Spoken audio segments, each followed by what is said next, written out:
L'entretien professionnel est obligatoire pour tous les salariés depuis la loi du 5 mars 2014, quelle que soit la taille de l'entreprise.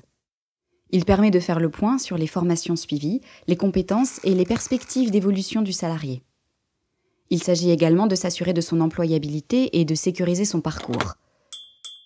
L'entretien professionnel ne doit pas être confondu avec l'entretien d'évaluation, non obligatoire, centré pour sa part sur les résultats et les objectifs. L'entretien professionnel doit être réalisé au moins une fois tous les 2 ans et lors du retour de certains congés, comme les congés maternité ou parental, les congés pour adoption ou soutien familial, les arrêts maladie longue durée, les absences liées à un mandat syndical, les congés sabbatiques ou encore les périodes de mobilité volontaire sécurisées. Prenons l'exemple d'une salariée ayant eu son premier entretien en janvier 2015. Après un congé de maternité de 6 mois débuté en avril, elle reprend son activité en septembre. L'employeur lui propose alors la tenue d'un nouvel entretien professionnel dans un délai raisonnable d'1 mois à partir de la date de reprise. L'entretien sera ainsi réalisé en octobre au plus tard.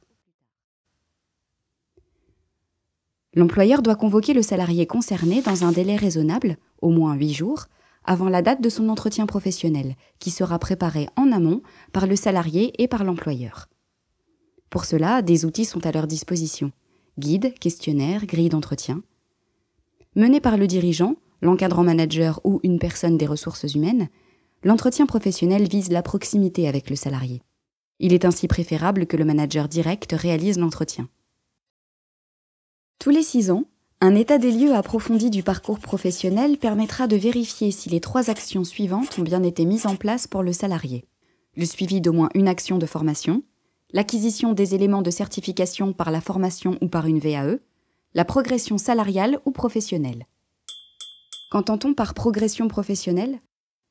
La progression professionnelle est caractérisée par les modifications du périmètre des missions professionnelles ou la mobilité dans le cadre de changements d'emploi. L'employeur est tenu à une obligation de résultat. En cas de manquement, pour les entreprises de plus de 50 salariés uniquement, des pénalités sont fixées selon un abondement correctif sur le CPF du salarié, de 100 heures pour un temps plein à 130 heures pour un temps partiel, ce qui équivaut à un versement de 3 000 à 3 900 € au FAFIEC. Pour les entreprises de moins de 50 salariés, en cas de contentieux, la bonne tenue de ces obligations sera vérifiée. Les avantages de l'entretien professionnel sont partagés. L'entreprise dispose d'un véritable outil de management qui participe à son essor.